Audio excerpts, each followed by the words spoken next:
Bago natin simulan ang kwentong ito, shoutout ko muna yung bagong warrior member ko na si Gerald.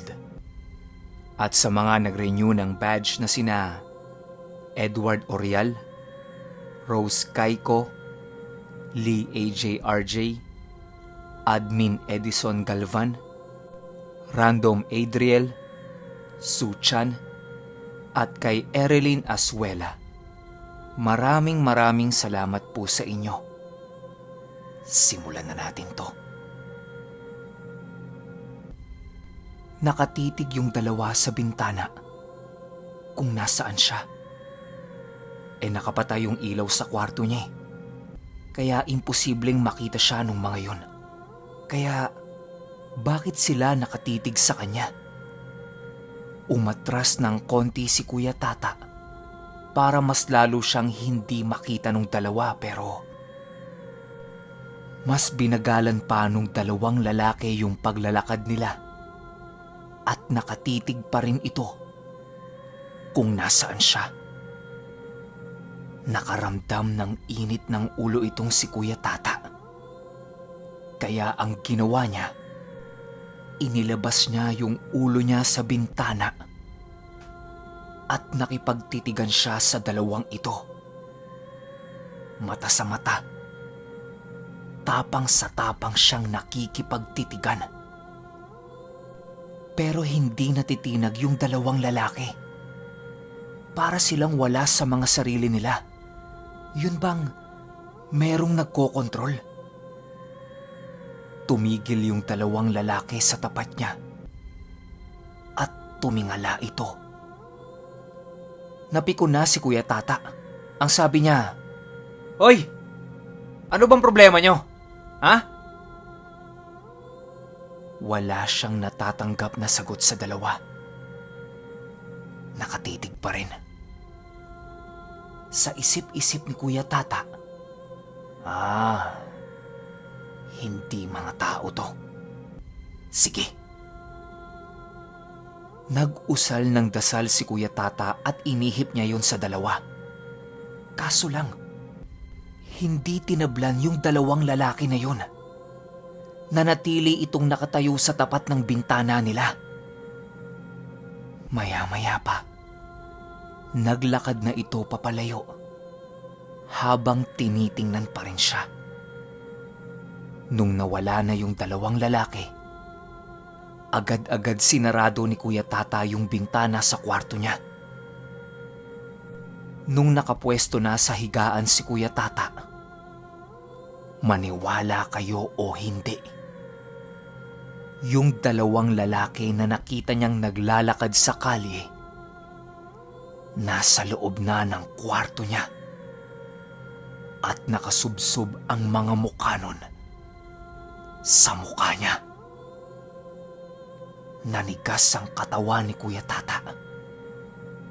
Alam naman niya kung papaano kontrahin yun. Usal ng dasal si Kuya Tata sa utak niya para makawala. Kaso lang, parang hindi gumagana. Lahat ng alam niyang dasal, dinasal na niya, pero nakatayo lang yung dalawang malaking lalaki na yun habang tinititigan siya ng malapitan sa muka. Unti-unti na lang nawala yung dalawang yon at nakagalaw siya. Unang ginawa ni Kuya Tata, pinagkukukurot niya yung mukha niya tsaka pinagsasasampal. Kasi baka panaginip lang Pero hindi. Totoong gising siya at totoo ang lahat ng naranasan niya. Tulala si Kuya Tata nun habang iniisip niya na, ano bang nangyari? Ano ba yung mga nakita ko? Bakit hindi tumalab lahat ng karga ko? Meron bang mali? Habang nag-iisip siya sa mga nangyari, hindi niya namalaya na nakatulog na siya. Kinaumagahan, nagising si Kuya Tata na sobrang sakit ng likod ng ulo niya. Iniisip niya, Hangover lang. Kaya nung nakatayo siya, uminom kaagad siya ng malamig na tubig. Humupa naman yung sakit pero nandoon pa rin yung kirot. Tapos tuwing iaapak niya yung kanang paa niya, parang kinukuryente yung likod ng ulo niya. Ang sabi niya sa kapatid niya, hindi niya kayang magkikilos ng araw na yun kasi ang sakit ng ulo niya. Nang biglang banat nitong kapatid niya, "Ha? Ikaw din? Ang sakit din ng ulo ko eh." Kaya silang magkapatid, nagpahinga na lang ng araw na yon. Yung kapatid ni Kuya Tata sa kwarto niya nakahiga para kahit papaano makapag-usap sila. Kapag umaga kasi, wala lahat ng tao sa bahay nila eh. Nasa kanya-kanyang mga trabaho. Kaya silang dalawa lang yung naiiwan. Wala eh. Mga palamunin eh. Nag-uusap silang dalawa tungkol sa mga nangyari kagabi. Tawa sila ng tawa kasi puro kalokohan yung mga pinagkwentuhan nila nun eh. Hanggang sa umabot yung kwentuhan nila nung matutulog na sila sa bahay. Ayon dito sa kapatid ni Kuya Tata, nanaginip siya na merong dalawang lalaki ang gustong-gusto siyang patayin. Napabangon si Kuya Tata sa narinig niya. Tapos tinanong niya kung anong itsura. Nung pinaliwanag ito ng kapatid niya, biglang banat ni Kuya Tata ng, "Purcha, tol. Kinukulang tayo." Napalingon yung kapatid niya sa kanya. Sabay hagalpak ito ng tawa. "Ano? Kulam? Baliw. Hangover lang to. Idlip mo lang, mawawala din yan." Pero napapraning na si Kuya Tata sa nangyayari. At saka, bakit ang bilis? Bakit andudun ka agad? Kalimitan sa mga kulam, hindi ka agad umeepekto eh. Tapos sa kanya pa na may matinding karga, makakalusot yung kulam? Imposible. Tuloy pa rin sa pagsasalita yung kapatid niya tungkol nga sa nangyari sa kanila kagabi. Pero si Kuya Tata, tulala na lang. Nag-iisip siya ng pwede niyang gawin para mawala yung kulam. Lumipas ang ilang oras. Yung sakit at kirot sa ulo nila, tuluyan ang nawala. Nakahinga na ng maluwag si Kuya Tata nun. Baka nga mali siya. Baka nga hindi yun kulam. Pero pagsapit ng hating gabi, yung sakit na naramdaman nila nung umaga, walang-wala yun sa sakit na naramdaman nila nung gabi. 10 ulit ang sakit nun, na parang may kamay sa loob ng ulo nila at dinudurog unti-unti yung mga utak nila. Sigaw ng sigaw si Kuya Tata dahil sa sakit. Maski yung kapatid niya, ganun din yung nararamdaman. Sa taranta ng lahat ng tao sa bahay nila, isinugod kaagad sila sa ospital. Maraming isinalpak na aparato sa kanila para kumalma silang magkapatid. Naibsa naman ng gamot yung sakit ng ulo nila pero tuwing may hahawak sa ulo nila, para itong tinataga ng itak. Yun bang binibiyak yung ulo nila sa gitna? Partida, dampi pa lang ng daliri yun. Buong gabi silang hindi nakatulog nun. Bukod kasi sa sakit na nararamdaman nila, kung ano-ano na din yung nakikita nila. Mas malala yung nararamdaman ng kapatid ni Kuya Tata. Gawa ng wala itong pangprotekta sa sarili niya. Si Kuya Tata, kahit papaano may medalyon ng Arkanghel, di ba? Yung nararamdaman nilang sakit, awa naman ng Diyos, unti-unti ding nawala. Kinaumagahan, pinauwi na kaagad sila ng ospital. Gawa ng wala namang nakikitang problema sa mga utak nila. Normal naman lahat. Hindi din masabi ng doktor yung dahilan kung bakit sobrang sakit nun. Binigyan lang sila ng pain reliever para kahit papaano mawala yung sakit. Nung nasa bahay na sila, ang sabi ni Kuya Tata sa kapatid niya, talagang kinukulam sila. Kaya gagawa siya ng mga dasal sa papel para makontra yon. Matapos gawin ni Kuya Tata ang lahat ng pangontra, pumunta sila sa simbahan para magdasal. Buong araw nilang inobserbahan ang mga sarili nila.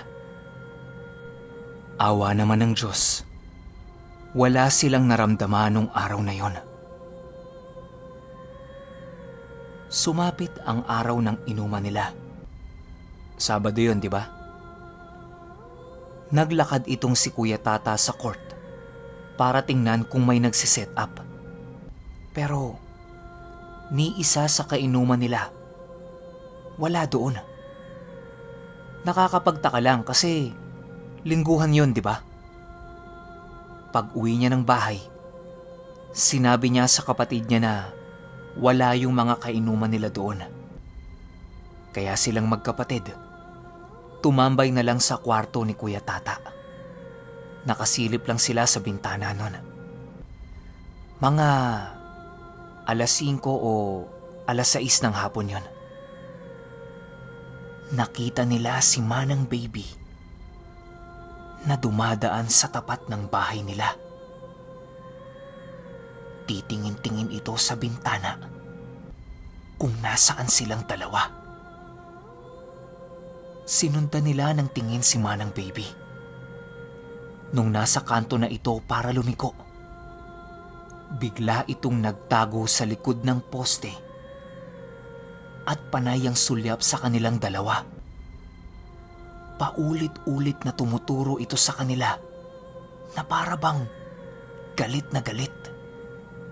Bukod sa masama ang titig nito, ang laki rin ng pagkakabuka ng bunganga niya. Matapos gawin ni Manang Baby yan, naglakad ito pabalik sa tapat ng bahay nila. Pero sa pagkakataong ito, nakataas na ang ulo niya habang dahang-dahang naglalakad na nakatingin sa kanilang dalawa. Binati ito ni Kuya Tata. Ang sabi niya, "Manang Baby, kumusta ho si Bonjing?" Tumingin lang ito sa kanya at ngumisi. Ilang minuto ang lumipas. Bumalik na naman si Manang Baby. Pero sa pagkakataong ito, kasama na niya si Bonjing. May tali ang ulo nito na itim na panyo na maraming iba't ibang marka.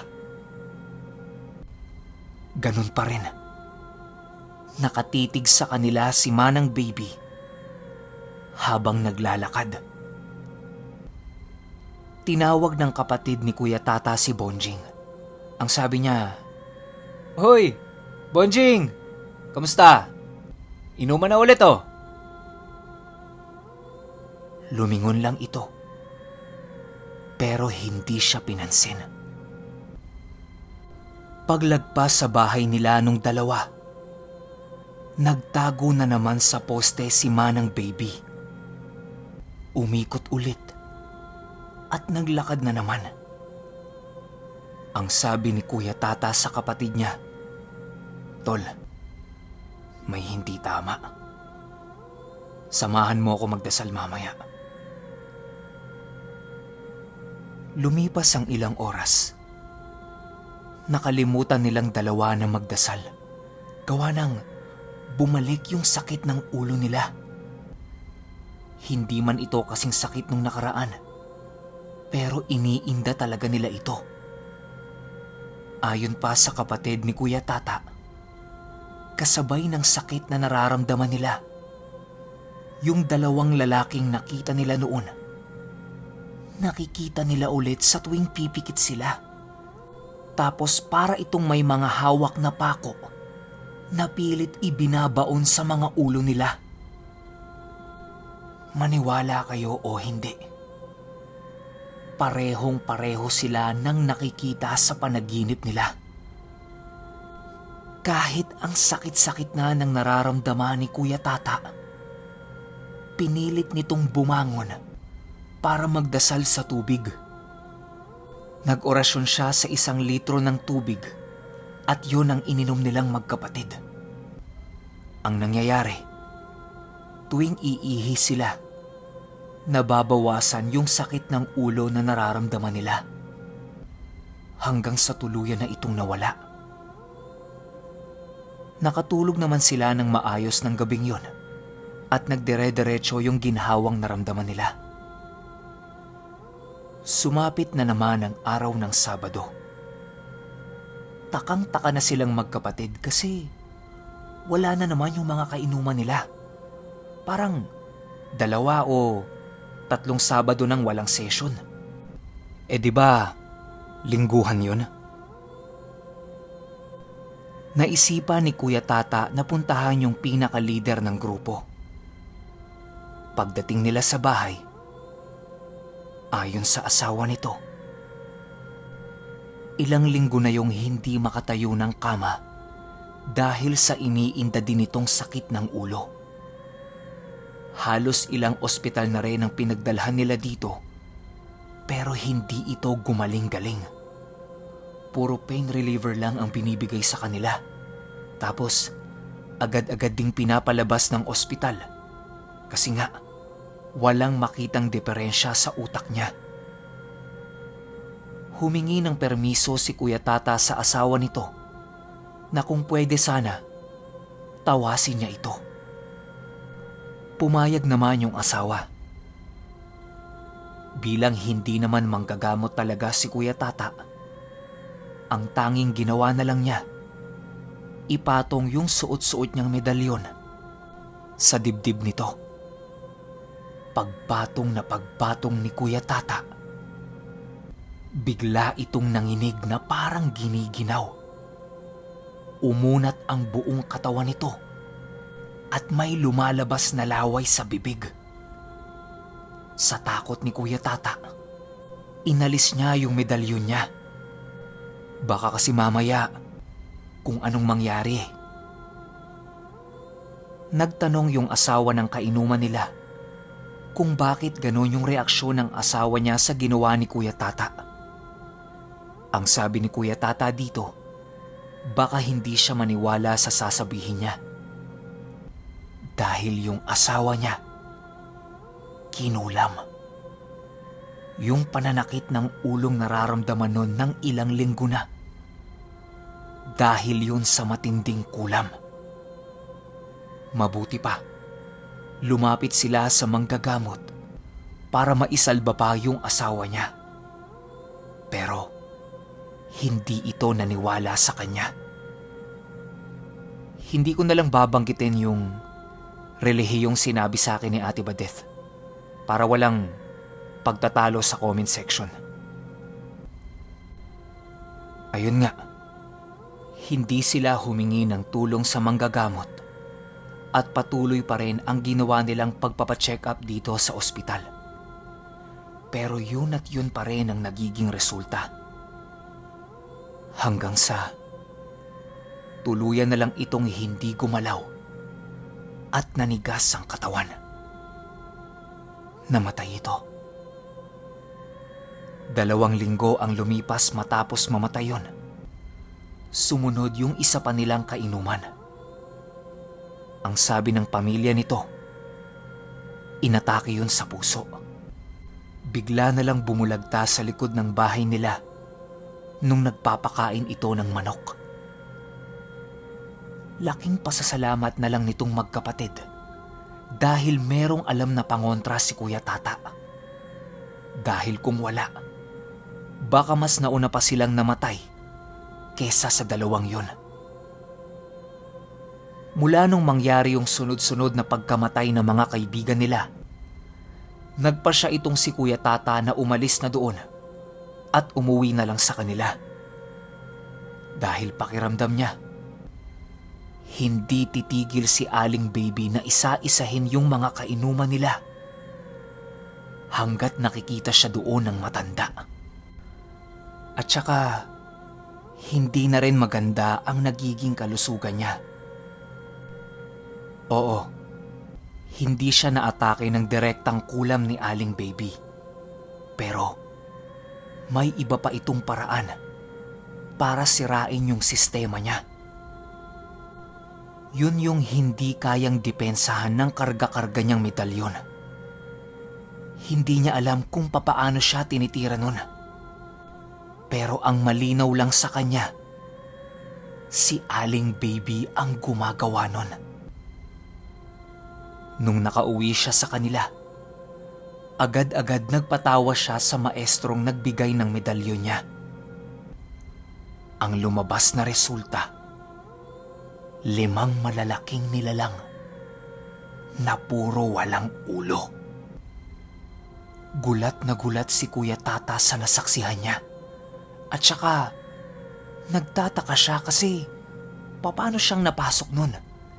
Hindi naman siya pwedeng pasapian ng maestro niya, gawa ng meron siyang karga-karga.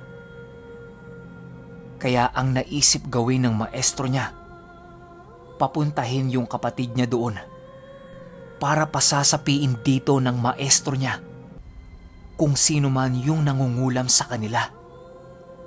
Pero hindi pumayag itong si Kuya Tata. Ayaw na niya kasing idamay pa yung kapatid niya. Kaya ang naging bilin na lang sa kanya ng maestro niya, sunugin na lang kung sino yung nasa loob ng katawan niya sa pamamagitan ng pagdarasal. Dito na nagsimulang magdasal ng taimtim itong si Kuya Tata. Maniwala kayo o hindi, bumalik lang sa dati yung katawan ni Kuya Tata makalipas ang 2 taon. At alam nyo ba yung karga-kargang dasal niya? Purong Tagalog lang. Walang tulong na galing sa medalyon niya, walang buhay na salita, walang mutya, basta't purong pananalig lang ang kanyang ginawa. Matapos din ang 2 taon na yun, bumisita siya ulit sa kapatid niya para kumustahin ito. Awa naman ng Diyos, naging maayos din naman ang kalagayan ng kapatid niya. Pero mula pala nung umalis itong si Kuya Tata sa lugar ng kapatid niya, ni anino ni Aling Baby, hindi na din niya nakita sa lugar nila. At meron pang bali-balita na inalay ni Aling Baby sa mga demonyo yung anak niyang si Bonjing.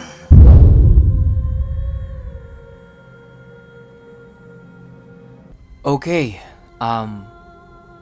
opinyon ko sa kwento.